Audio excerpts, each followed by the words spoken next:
Alright, what's going on, guys? Today I am doing something that I definitely don't normally do, and that's play Standard. But with that said, Standard's kind of interesting right now. There were some recent bannings. Smuggler's Copter got banned. A new set was released, Ether Revolt was just released, and Pro Tour Ether Revolt hasn't happened yet. So a lot of people are kind of scrambling around trying to figure out the format. So I think we can get in a few good games in the tournament practice room.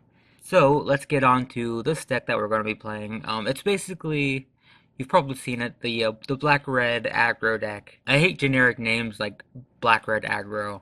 So I'm calling it Courier aggro because there are a lot of cool interactions with Bomat Courier. So Bomat Courier, it's a 1 mana 1/1 with haste. Nothing too exciting there. But what makes the card so popular is that every single time it attacks, you exile a card from the top of your library under Bomat Courier, and then at any given time you can sacrifice it, discard your hand for the cards that have been exiled with Courier. Discarding your hand might seem like kind of an extreme price, but this is an aggro deck. We're going to be emptying our hand out pretty quick, so more often than not, we will actually gain cards from discarding our hand. Not only that, but we have ways to make this exchange even better with Fiery Temper and Bloodhall Priest.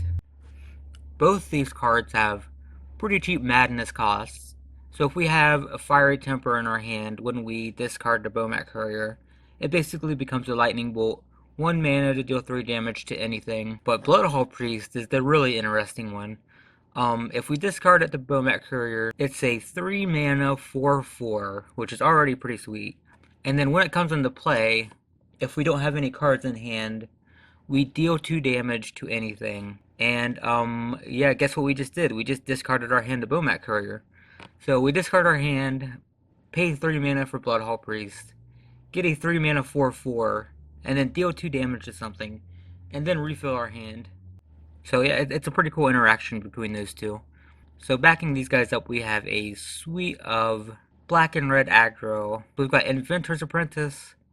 It's a Kurt Ape, 1 mana 2/3, most likely. Night Market Lookout might seem like a weird choice. You see people playing Falcon Wrath Gorger, but I actually like the Night Market Lookout over the Gorger. The Gorger can trade up better than the Night Market Lookout, but there's something about that guaranteed damage.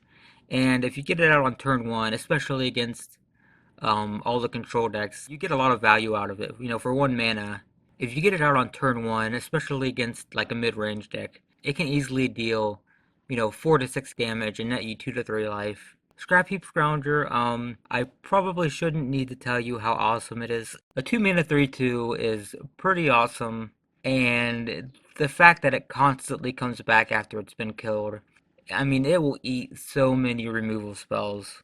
It generates a ton of card advantage, and it's aggressive. I mean, that's what we want to do. It's a 2 mana 3/2. It's an aggressive creature that's going to generate card advantage for us. So next up, this is where it gets a little bit weird. I'm actually playing 4 Lathnu Hellions and 2 Combustible Gearhulks. I've actually really liked the Hellion. I think it's been outshined by Fleetwheel Cruiser, but I just don't like having to tap a creature to attack. I like having a 3 mana 4/4. Maybe the Fleetwheel Cruiser is better, but I've actually really liked the Lathnu Hellion. And we are running Live Fast, so we don't always have to sacrifice it after 2 attacks. And then Combustible Gearhulk kinda does everything that we want in this deck. A 6 mana 6/6 is way at the top of the curve for an aggro deck, which is why I'm only playing 2 of them. But the fact that it can burn our opponent or give us cards in the late game is perfect for this deck. It hasn't seen a lot of competitive play. People hate that you don't actually get to control what happens.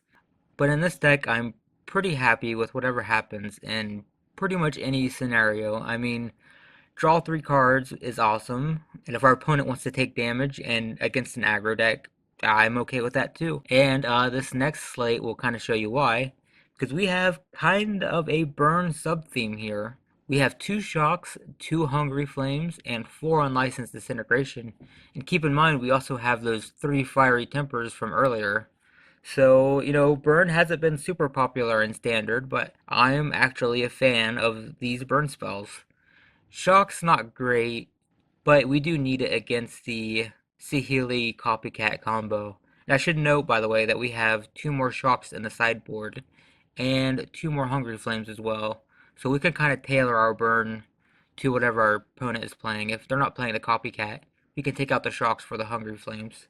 And speaking of Hungry Flames, I am a huge fan of this spell. It's not as good as Searing Blood, but I just love a burn spell that can kill a creature and still hit our opponent. I like Searing Blood better.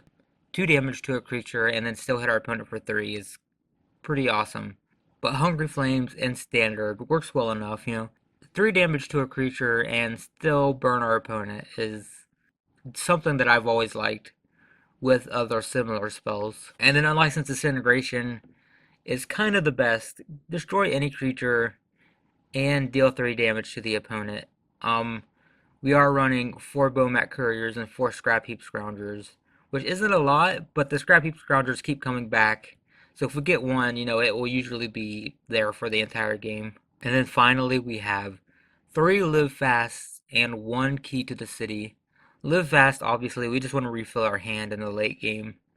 And as mentioned earlier, the 2 energy isn't irrelevant because we do have the Hellions. And then Key to the City, there's only one of them, but it's incredibly important. I'm only playing one because I never want 2 of them, but it does everything that we want in this deck. It makes our aggressive creatures unblockable. It lets us filter through our deck if we're mana flooded. It lets us search for removal when we need it. It counts as an artifact for Unlicensed Disintegration and Inventor's Apprentice. And it even gives us another discard outlet for Flowery Temper and Bloodhall Priest. So it's one of those cards where, like, if I see it in my opening hand, I'm pretty happy to see it. But I don't want 2 of them ever. No, it is an aggro deck, and we don't want to be dirtling around with artifacts. So here's the final deck list. As you can see, it's a little bit over 3 tickets. Not terrible for a standard deck. The question is, can we win with it? I've been playtesting it a little bit. I have beat the Sahili Copycat combo pretty easily. The deck was pretty slow, but I've only played it once, so I don't know how all the games play out. I did get completely destroyed by the Green-Black Snakes deck. So, those are the 2 main decks that people are talking about going into the Pro Tour, is the Copycat combo and Green-Black Snakes, and we're kind of 50-50 with those. So I don't know how the next 5 games are going to go. I don't know what we're going to be playing against. But if you're interested in seeing what happens with this deck, check the description. There should be a playlist, and I will see you in the first match.